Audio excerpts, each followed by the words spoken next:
let's talk BIS lists, Phase 2, Mage. It's on everyone's mind with the release of ranking later today, actually. So let's dive right into it. For the absolute BIS picture that you're going to want to have, and we're going to make a lot of assumptions here, but for the absolute BIS picture that you're going to want to have, it's going to be all rank 13 gear. So to people saying, oh, you know, it's not that important, it doesn't end up being super, super important, to be honest, having this rank 13 gear, as much as being a good player does.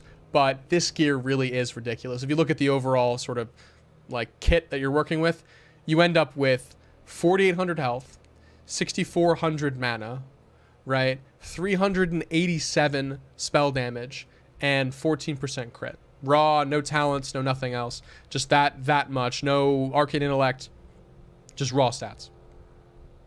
So it is a very, very strong set. And that set's going to be, right, like I said, the Field Marshal's Coronet, the Silk Spalders, the Vestments, the Gloves, the Legs, and the Boots. The off-pieces, of course, same things from Phase 1, with a few exceptions.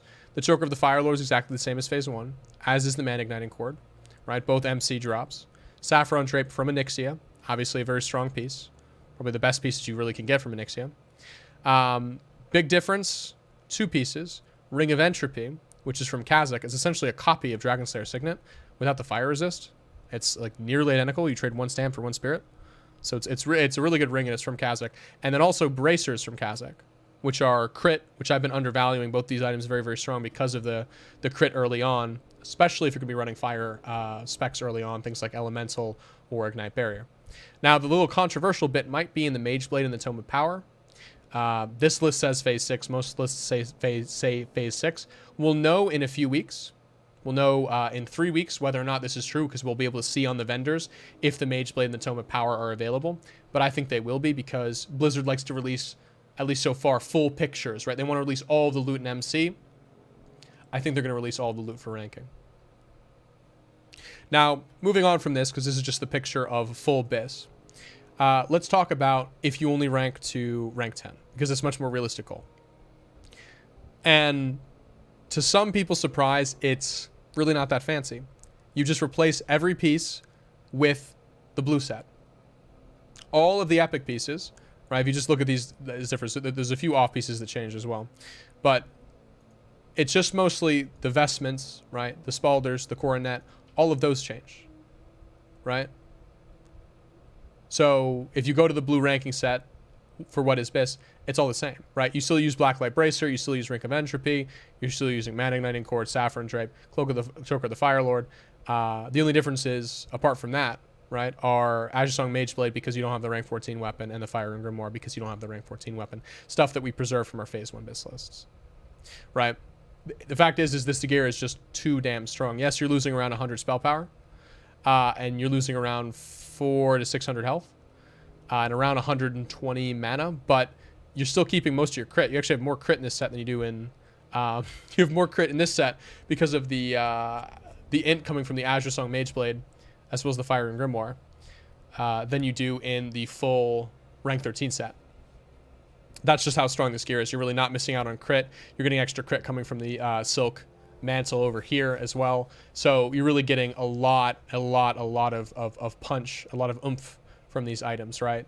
The Cowl, the Choker, Mantle, Drape, Silk, right? Like, you can see how much crit and just raw stats are in all these pieces. And this is just for someone who can easily get this by ranking casually to rank 10, right? A couple hours a day, maybe 2-3 hours a day, depending on your server. You can get this. It'll take you some time, but you can get this for sure.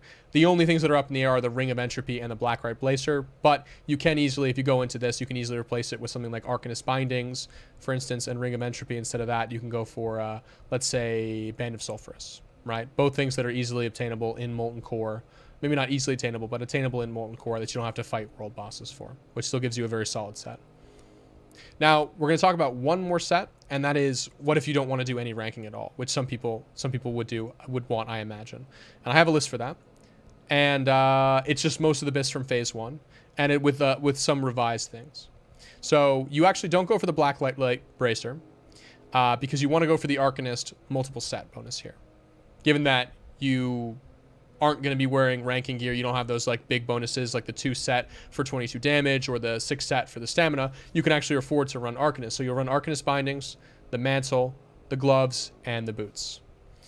Now, you run the boots actually over the boots from Azure Ghost, simply because the raw stats and the crit on this, it says +6 on my EP list again, but I think I'm undervaluing crit. I'm definitely undervaluing crit in these sets, and it gives you a little bit of leeway in terms of like those raw stats, having a little more stamina, having a little more intellect with these lower stat point, because the Snowblind shoes, while high in damage, are low in those base stats. Same thing with the ring though, Ring of Entropy. You can swap that out if you don't do world bosses with your guild for a Band of Sulphurous. It's a very similar item, just in terms of giving you those raw stats, a little more heavy on the raw stats, sacrificing the crit. But other than that, yeah, it's basically what the rank 1 or the phase 1 list was. Netherwind Crown, Choker the Fire Lord, Arcanist Mantle, Saffron Drape, Robe of the Volatile Power. You actually can rock this because I really think that you're going to have the health for it. I've sort of revised my thinking on crit being a little more valuable than I previously anticipated, especially as it relates to fire specs. So not going for the 5 set, instead going for the Volatile Power, especially because here you have the 4 set. You could go for the 5 set with the robes, right? But you're going to be swapping out boots so often already for rocket boots if you're playing ideally, especially a World PvP ranking. Then we go into the Mage Blade, the Fire and Grimoire. To no one's surprise, the Storm Rager stays because of how strong it is. Arcanist Gloves, Man Igniting Cord, such a strong piece. Netherwind Pants, just, the ranking gear light, right? You trade out Stam for Int, and that's the only difference. You got some of those base resists as well, which make this such a strong piece, especially early on. No one needs to justify the crit there. Dragon Slayers from Onyxia. Try and convince your guild to give this to you. It's such a good ring. And Band of Sulphurous. Trinkets obviously are interchangeable for every spec. You want your toe up, you want your title charm, but you want really every trinket that you can get under the gun. And I have a video that goes over that. But for now, that's going to be it. I'm going to go ahead to sleep before ranking. Thanks so much for watching. Like it if you liked it, dislike if you dislike, subscribe if you want more mostly mage related content. And until next time, lads, thanks so much for watching, and as always, stay chill.